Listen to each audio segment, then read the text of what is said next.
السلام عليكم ورحمة الله وبركاته. شمار كفوني كبجمو في جالة توتا وردفتوتا سيرتان الإرتي وروني نوردفتان هندي كيسانو أكم نجاها جرتو لمن أرمو هندي كيسانو بكم جرتان تنجا قبضني إجان اللي نجان قبا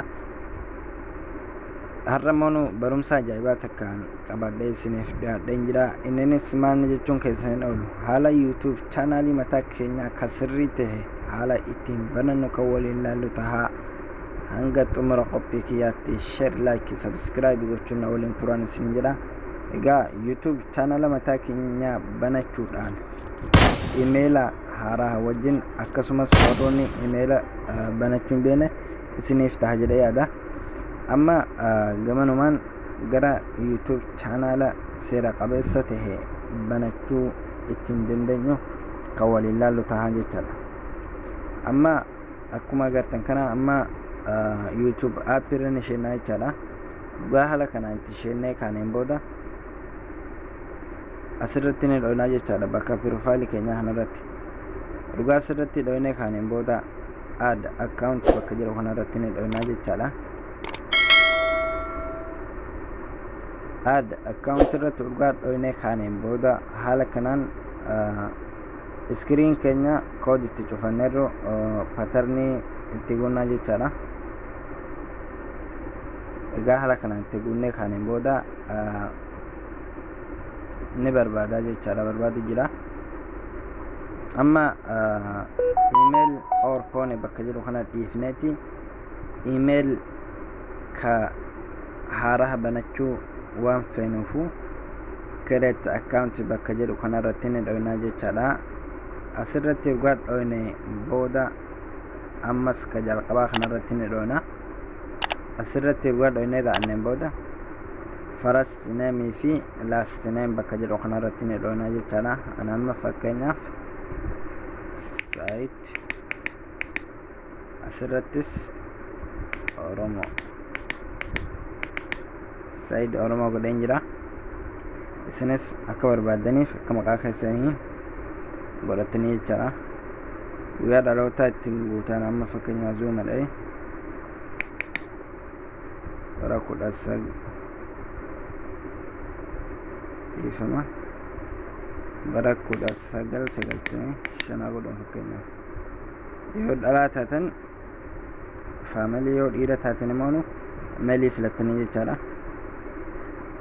Haala kanaan dhugaa filattanii kaatanii booda next jettanii jechaadha. Egaa haala kanaan next jettanii kaatanii booda kunoo haala kanaan ka jalqabaa kun amma Oromoo Said 79@gmail.com naan jedheera. Ka gadii kun immoo nu Said Oromoo 97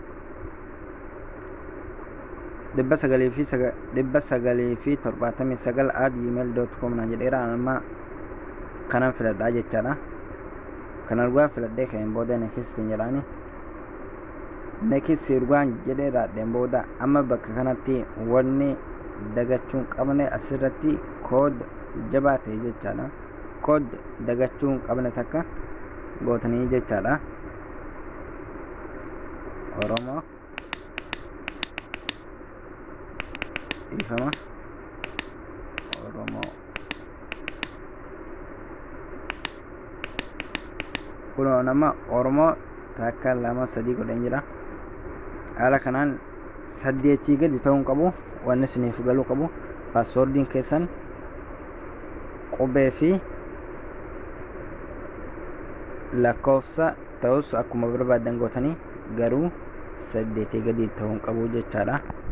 Amma urgaa paaspoortii keenya guuttannee kaaniin booda next jennaa jechaadha.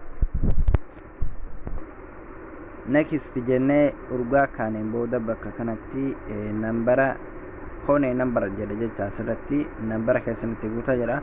Nambara bakka jirtan asirra dhahuudhaan biyya jirta san inni nuuni isinii fida. Yoo finnemoon haala kanaan keessa deemtanii biyyoota hundatu jira. Bakka jiraattan san bakka jirta san haala kanaan filattanii irra kaachuu dandeessanii jechaadha. Dhugaa haala kanaan irratti filattanii booda nambara keessanitti geessitanii jechaadha. Nambara biyya sanii ana amma waan sinuma agarsiisuudhaaf waan ta'eefu nambara keetti guutuuf feene speak jedheen bira darbaa jechaadha. Sinuma itti guuttan next jettanii jecha nambara keessanii itti guuttan. Amma ana speak jedhee bira darbuuti. Egaa haala kanaan speak jedhee bira darbeen booda kunoo gadi dhufee next jedhaan jechaadha. Next sirgaan jedhee ka'een booda kuni seera isaatii dubbisanii bira dabartanii I agree jettanii jechaadha. Haala kanaan I agree egaa jettanii kaatanii booda waan nu fuudhu walumaan laalla.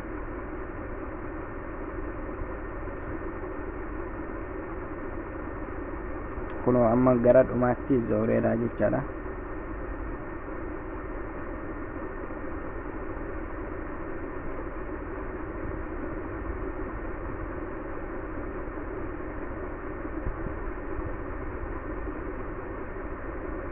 Haala shabakaa keessanii irratti hundaa'a. Shabakaan kee waan dadhabaa ta'eef kunoo amma baneeraa jechaadha. Asirra dha'uudhaan amma imeela amma banne kanarratti geessinaa jechaadha. Amma asirratti ni dho'ina. Egaa asirratti dho'inee kaaneen booda kunoo amma banne kanaa jechaadha. Asirratti egaa fuuneen booda kunoo haala kanaan YouTube mataa keenyaa bananneerra. Amma immoo nu settingiilee barbaachisan hanga malata akka waliin ilaalla. Your channel bakka jedhu kanarratti dho'inaa jechaadha. Egaa asirratti dho'inee kaaneen booda asirratti ni dho'inaa create channel.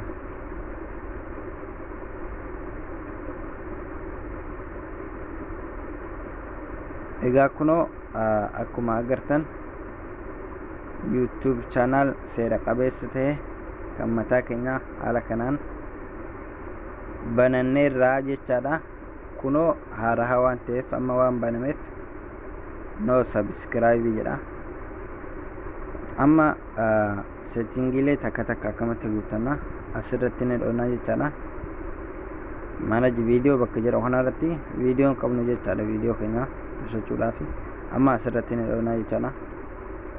Egaa asirratti dho'inee kaaneen booda maali asirratti add description bakka jedhu kanarratti asirratti maal guunna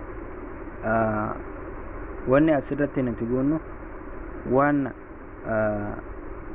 YouTube keenya san ibsu san jecha sani asirratti guunnaa jechaadha. Akkana jechuun YouTube keenya san waan nuti itti dalaguuf jirru waa'ee teknooloojii ta'ee miidiyaa garaagaraa huma isin irratti hojjechuu deemtan namni haara'ee yeroo dhufe waan itti ilaalee waan isaa beekuu danda'u jechaadha. Kana haala kanaan ni guuttattanii jechaadha. Uma barbaaddan waan irratti hojjettan san ni guuttattanii jechaadha. Amma barumsaaf waan ta'eef biran darbaa jechaadha. Kanammoo nu profaayilii keessan asirratti as dha'uudhaan ni guuttattanii jechaadha bakka profaayiliiti. Saniin booda as deebitaniiti maal gochuutu nu hafe amma correct asirratti ni dho'itanii jechaadha. Dhugaa asirratti dho'itanii booda viidiyoo asirraani bituu jala qabdanii jechaadha. Egaa asirraan immoo nu settingiilee hunda guuttachuun waan nuuf hin danda'amneef yeroo itti aanus haaluma kana fakkaatuun qabannee isiniif dhihaannaa. Ammallee waan hundattuu waan baay'eetu nafeera. Inshallah kan waliin ilaallu tahaa. Barumsi keenya har'aa kana fakkaata. Hanga barumsa biraatiin walitti deebinutti nagaa hannaaf turan isin jedha. Viidiyoo keenya immoo nu like gochuun nu jajjabeessaan isin jedha. Like gochuun nu jajjabeessa waan ta'eef saniifuu like gochuun nu jajjabeessaan isin jedha. Egaa galatoomaa ulfaadhaa horaa bulaa waan nu hordoftaniif galatoomaa. Ciao.